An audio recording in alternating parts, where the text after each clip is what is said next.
Brigitte Lahaie, Sud Radio, le Love Conseil. Eh bien Samuel Comblet, je vais vous faire un petit compte-rendu de l'homme d'aujourd'hui. Il a changé, l'homme d'aujourd'hui. Il ne ressemble plus beaucoup à l'homme du dernier siècle. C'est vrai que si la femme semble assumer son côté masculin sans craindre pour sa féminité, elle a gagné évidemment beaucoup en liberté, la femme.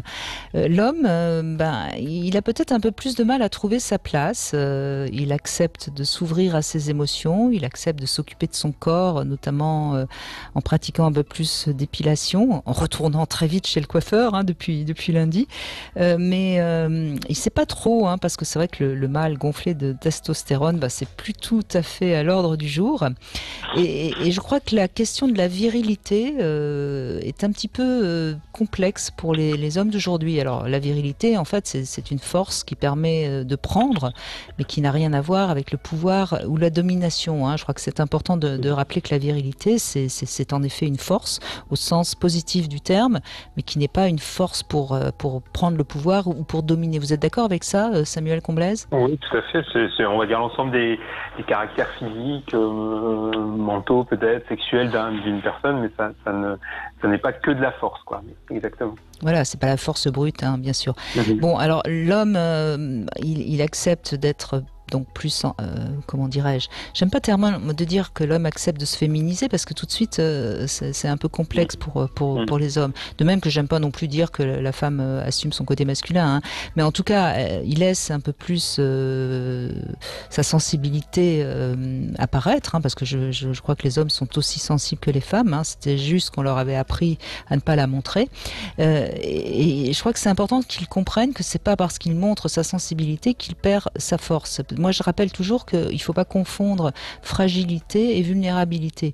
Montrer sa sensibilité, ça montre qu'on est vulnérable, ça ne montre pas qu'on est fragile. Parce que quelque part, la fragilité, ça serait l'inverse de la force. Et c'est pour ça que je crois qu'il faut vraiment faire la différence. Et il faut donc aider les hommes, tout simplement à dire que montrer sa sensibilité, c'est montrer sa vulnérabilité, mais ça n'enlève rien à la virilité. Est-ce que vous ne croyez pas que c'est un discours qu'il faudrait donner beaucoup aux hommes ? Oui, j'allais dire aussi aux parents peut-être pour qu'ils l'inculquent aussi à leurs enfants, parce que même si on est effectivement dans un siècle très moderne, je trouve que on inculque encore beaucoup des images un peu rétrogrades aux enfants dans leur façon d'évoluer, de grandir, avec beaucoup de bleu pour les garçons, beaucoup de rose pour les filles et beaucoup de force pour les garçons et de pleurs et de larmes pour les filles, qui sont quand même des modèles d'éducation qui sont quand même qui devraient faire partie du passé.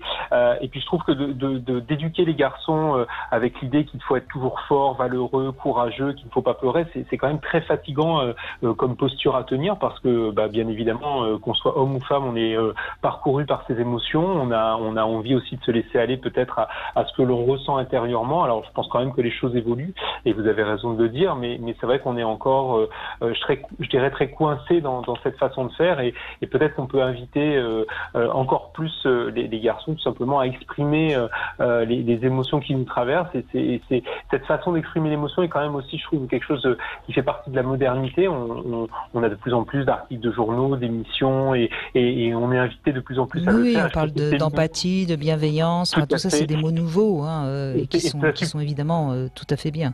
Et qui permettent d'être dans un meilleur rapport avec soi-même, et du coup plus apaisé, d'être aussi du coup plus en lien avec les autres, je crois. Bien sûr. Alors je voudrais juste rappeler que le macho, c'est pas du tout un homme viril. En fait, un macho, c'est un homme qui est dans un rapport de pouvoir pour dominer la femme, dont généralement il a peur. Tandis que l'homme, le vrai, il aime la femme, il se sent pas en danger face à côté d'une femme, et il exprime donc forcément toute sa virilité dans une érection qu'il va offrir à sa partenaire en signe de reconnaissance. Bon, là j'en fais un petit peu trop peut-être, je suis d'accord. En tout cas, je voudrais juste rappeler que quand on interroge les femmes, voilà ce qu'elles attendent d'un homme aujourd'hui. Elles attendent qu'il ait de l'humour. Elles ne le jugent pas du tout sur la taille de son pénis. Elles aiment bien qu'il joue quand même un peu de la séduction, contrairement à ce que certaines féministes un peu exacerbées disent. Elles aiment bien qu'il la surprenne. Elles acceptent assez les failles. Et puis elles aiment bien qu'il soit assez indépendant, qu'il soit pas trop possessif. Et puis elles aiment bien aussi qu'il soit capable d'être un père maternant, hein. Donc on voit bien à quel point les femmes aussi, de ce point de vue-là, ont plus la même image de l'homme viril des femmes du siècle dernier. Donc voilà, les hommes, n'hésitez pas à évoluer vous aussi, c'est ce qu'attendent les femmes et on s'y retrouvera tous.